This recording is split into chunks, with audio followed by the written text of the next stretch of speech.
চোখ মুখ বাইন্ধে রাখতো, আর ওই যে তার কাটা দিয়ে বাইন্ধে প্লাস দিয়ে দিত টাইট। হাত পায়ে দেখেন, এই যে আমার হাতের অবস্থা, পার অবস্থা। পরে এই যে আমার এই রগটা কাইটে গেছে বান্ধার কারণে। আর এই যে 15 লক্ষ টাকা দাও, না হলে তোমার ছেলেকে মেরে মরুভূমিতে ফেলে দেওয়া হবে। মানব পাচারের সেই ভয়ঙ্কর জগতে আটকে পড়ে জিহাদের জীবন হয়ে ওঠে এক নরক।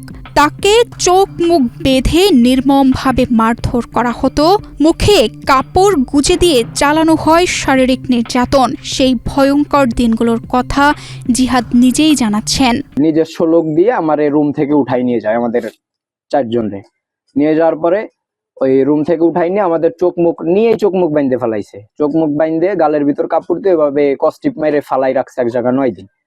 কোনো কিছু খাইতে দেয় নাই, কিছুই করে নাই। 9 দিন বাড়ি ফোন দিতে দেয় নাই। আর আমার সাথের যে ছেলেরা ছিল ও হলো 7 দিনের দিন মারা গেছে ওই অমানবিক নির্যাতনের কারণে। ওদের মুখ চোখ কিছু দেখা যাইতো না, ওরা কোনো কথা বলতো না, আইসে শুধু মারতো আর বলতো যে টাকা দে টাকা দে। এই যে আমার এই রগটা কাইটে গেছে বান্দার কারণে। আর এই যে বুকে একটা করছে, বাড়ি মারছিল, এই যে জায়গা আমার অপারেশন করে এই জিনিসটা করা লাগছে। অনেক অমানবিক নির্যাতন করে। ইতালি পাঠানোর কথা বলে লিবিয়ায় নিয়ে আটকে নির্যাতনের ভিডিও পাঠিয়ে পরিবার থেকে আবারও 12 লক্ষ টাকা আদায় করে চক্রটি। পরে কোনোভাবে মুক্তি পেয়ে দেশে ফেরেন জিহাদ।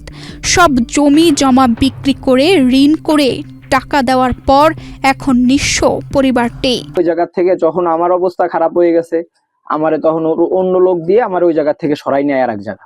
নেওয়ার পরে তারা আমার আটকায় রাখে আমার বাড়ি ফোন দিয়ে বলে যে 15 লক্ষ টাকা দাও, নাইলে তোমার ছেলেরে মাইরে মরুভূমিতে ফালাই দিব। পরে বাড়ি জমি জাতি ছিল সবকিছু বিক্রি কইরা আবার ওই জায়গা 12 লক্ষ টাকা দিয়ে আমারে ছাড়াই আনে। ফরিদপুরের বোয়ালমারী উপজেলার রাঙ্গার মোলারকান্দি গ্রামের দিনমজুর ফারুক মোল্লার ছেলে জিহাদ মোল্লা স্থানীয় দালাল চক্র মনির মল্লিকের মাধ্যমে বিদেশ পাঠানোর প্রলোভন দেখানো হয়। প্রথমে 19 লাখ টাকা নেওয়া হয়, পরে 2024 সালে ইতালি পাঠানোর কথা বলে তাকে লিবিয়ায় নিয়ে আটকে রাখা হয়। পরে দীর্ঘদিনেও ইতালি না পাঠানোয় টাকা ফেরত চাইলে শুরু হয় ভয়াবহ নির্যাতন। ভিডিও কল করে দেখায় যে দেখ টাকা দে, নয়তো ছেলেটাকে কিভাবে মারধর করি, তুই টাকা দে, কিভাবে দিবি। আমার ছেলেকে ইতালি পাঠানোর কথা ছিল, প্রথমে 11 লক্ষ টাকা কন্ট্রাক্ট হয়। এরপরে যখন আমি বললাম যে বাবারে তুই আমার কাছ থেকে জানিস একবারে নিস, তখন ওর সাথে আমার কথা হয় যে সি বোর্ডে আমার ছেলেরে পার করবে, সিফটি আছে তাতে আমার কাছ থেকে 19 লক্ষ টাকা নেয়। 19 লক্ষ টাকা নেওয়ার পরে যখন ও না পার করতে পারে তখন আমি ওকে চাপ সৃষ্টি করি। তখন ওর নিজস্ব মাফিয়া চক্র দিয়ে আমার ছেলেকে দিয়ে উঠাই নিয়ে আমাকে আমার কাছ থেকে আবারও মুক্তিপণ আমার কাছ থেকে 15 লক্ষ টাকা দাবি করে। সর্বশেষ আমি হাতে পায়ে ধরে 12 লক্ষ টাকা দিয়ে আমার ছেলেকে মুক্তিপণ দিয়ে আমি আমার সন্তানটাকে আমি কোনোভাবে জীবনে ফিরে আনছি। শেষ থেকে শুরু পর্যন্ত সব মিলিয়ে দালাল চক্র মনির হাতিয়ে নেয় 31 লক্ষ টাকা। মানব পাচারকারী দালাল চক্রটির খপ্পরে পড়ে একেবারেই নিঃস্ব হয়েছে পরিবারটি। চক্রটির কাছ থেকে টাকা ফেরত চাওয়ায় তার নামে দেওয়া হয়েছে উল্টো মিথ্যা মামলা। সবকিছু হারিয়ে এখন ছেলের চিকিৎসা করাতে না পেরে দিশেহারা অবস্থায় দিন কাটাচ্ছে পরিবারটি। এই টাকাটা আমি না পাইলে আমার তো গলায় ফাড়ি দেওয়া ছাড়া, নাহলে বিষ খাওয়া ছাড়া, আত্মহত্যা ছাড়া কোনো উপায় নেই। কারণ আমি যেভাবে মানুষের মধ্যে লাঞ্ছনা হচ্ছি, কিস্তিওয়ালাদের কিস্তি দিতে পারতেছি না, তারা মান অপমান করে।